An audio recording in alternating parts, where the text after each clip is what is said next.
Module 3, the Romantic and Victorian period. We start with William Wordsworth's Ode on the Intimations of Immortality from Recollections of Early Childhood. So it is inspired by Henry Vaughan's The Retreat. The poem makes explicit Wordsworth's belief that life on earth is a dim shadow of an earlier, pure existence, dimly recalled in childhood and then forgotten in the process of growing up. The speaker attempts to enter willfully into a state of cheerfulness, but he is able to find real happiness only when he realizes that the philosophic mind has given him the ability to understand nature in deeper, more human terms as a source of metaphor and guidance for human life. Samuel Coleridge's poem Kubla Khan, A Vision in a Dream, a Fragment, was published on 1816. Before falling asleep, Coleridge had been reading Samuel Parch's Pilgrimage, a story in which Kubla Khan commanded the building of a new palace. After waking, he wrote the poem, and he was interrupted by a person on business from Porlock who detained him for an hour. After the interruption, he was unable to recall the rest of the vision or the poetry he had composed in his opium dream. So the poem is likely dream-like, supernatural, illusionary, spontaneous and romantic. So we can expect questions like Kubla Khan as a dream poetry or as a supernatural poetry with supernatural elements, just like that. But the poem is not only about Kubla Khan but also the poet himself. John Keats' Ode to Nightingale describes Keats' experience of negative capability. Negative capability is when a man is capable of being in uncertainties, mysteries, doubts, without any irritable reaching after fact and reason. The nightingale is capable of living through the song even after its death, which is a fate that humans cannot expect.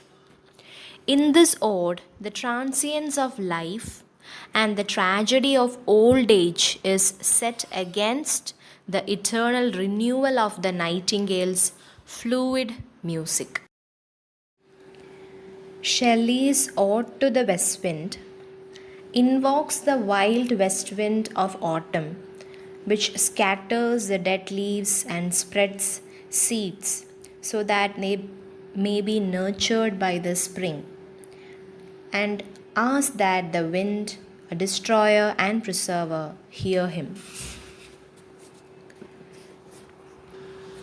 Shelley asks the wind to be his spirit, and in the same movement, he makes it his metaphorical spirit, his poetic faculty, which will play him like a musical instrument, the way the wind strums the leaves of the trees.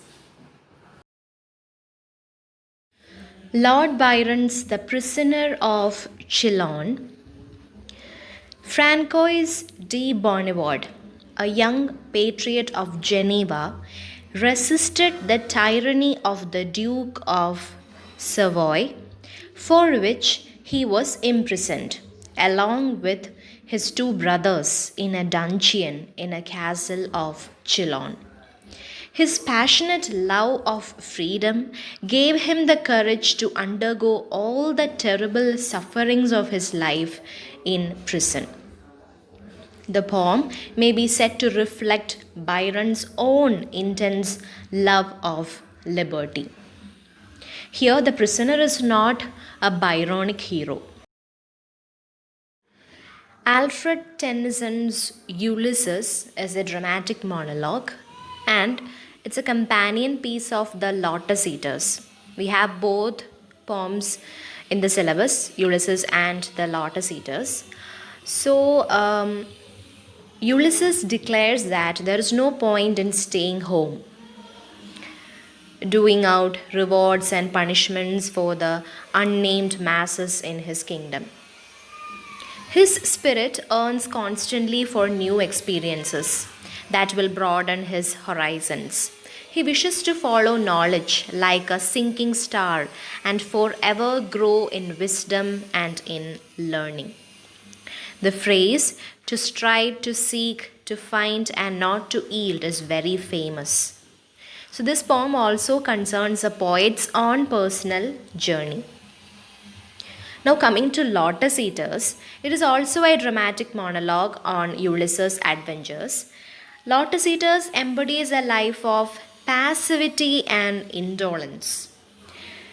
It describes Ulysses' mariners who, upon eating the lotus fruit, are put into a lethargic state and isolated from the outside world. Argue that death is a completion of life. In Matthew Arnold's Dover Beach, the speaker is on the beach watching the calm sea and the full tide. He calls his companion to the window to enjoy the sweet night air. The poem describes a world that is torn asunder by failed values and uncertainties. He is deeply skeptical about the scientific developments in his society. Arnold hopes that in a fruitful and happy love relationship, he may realize the values of which his contemporary society is hostile. He makes use of the link between the sea and the beach to demonstrate human conflict. So, from Dover Beach, we can expect, asking questions like the modern life that is being described in the poem. Then, coming to the scholar gypsy, in the poem, an impoverished Oxford student was dejected by the fret and fever of modernity and left his studies to join a band of gypsies who had traditional earning and imagination. The scholar gypsy is immortal because he has not experienced what modern people undergo. He had one aim, one business, one desire, and is therefore exempt from age. The people of Arnold's time also wait for something, but they are not at all hopeful about attaining it. Their beliefs have been shattered. Here, Arnold has in mind religious doubts caused by Darwin's theory of evolution. The poet calls upon scholar gypsy to run away from the modern man. Robert Browning's Andrea del Sarto is a dramatic monologue. In the poem, we can see Andrea and Lucretia, his wife, sit at their window. He talks to her of his relative successes and failures and points out to her the problems with the great master's work. But while Andrea succeeds technically, where they do not, their work ultimately triumphs for its emotional and spiritual power. The fond, wary Andrea gives her some money, promises to sell paintings to pay off her debts, and send her away to her cousin while he remains to sit quietly and dream of painting in heaven. Between trying to pay her debts, buying her the things she wants, and keeping her attention, Andrea cannot afford to focus solely on his art. Gerald Manley Hopkins' Pied Beauty is a kind of hymn of praise to God that marvels at the varied world that God created. The poem sees God's majesty not just in nature's sheer variety, but also in the labors of humankind and in the abstract categories that people use to understand their experience of the world. At the end of the poem, the narrator emphasizes that God's beauty is past change and advises the readers to praise Him. Thomas De Quincey's On the Knocking at the Gate in Macbeth discusses Act 2, Scene 3, Potter's scene in Macbeth. The murder of King Duncan by Macbeth is followed by a loud knocking at the gate by Macduff and Lennox, which opens the Potter's scene. De Quincey analyzes the scene from a psychological perspective and explores how the knocking reflects on the murderer's state of mind. The knocking brings us back from the horror of murder to the everyday world, and returning to the everyday world deepens the horror of murder. So, De Quincey considers the knocking as a subtle dramatic device of psychological importance in Macbeth.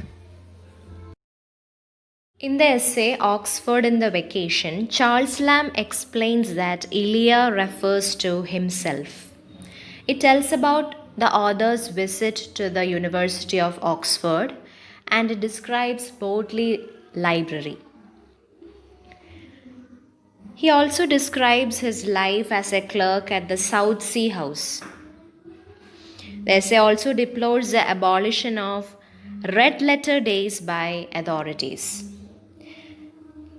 The essay gives a comic portrait of his academic friend, the absent minded George Dyer, standing passive by the side of the old shelves in the library, having almost grown into a book.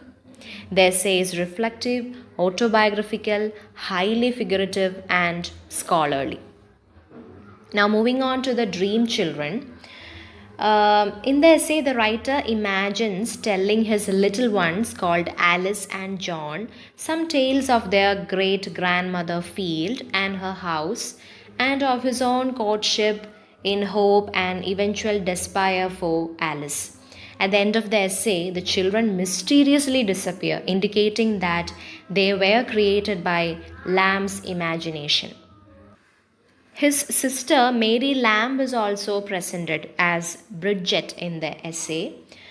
So, reverie of a man who was intensely human and who led a tragic life can be seen in the essay Dream Children, a Reverie. Oscar Wilde's The Importance of Being Earnest, a trivial comedy for serious people, is an artificial comedy in 3 acts. It is based on trivial subjects, improbable actions, and incredible coincidences. It exposes the hypocrisies and mannerisms of upper class society. It is based on Wilde's dictum, art for art's sake. The play centers on the characters Algernon Moncrief, Jack Worthing, Gwendolyn Fairfax, Cecily Cardew, Lady Bracknell, etc. So, questions like how it satirizes the Victorian society and values, that type of questions can be asked.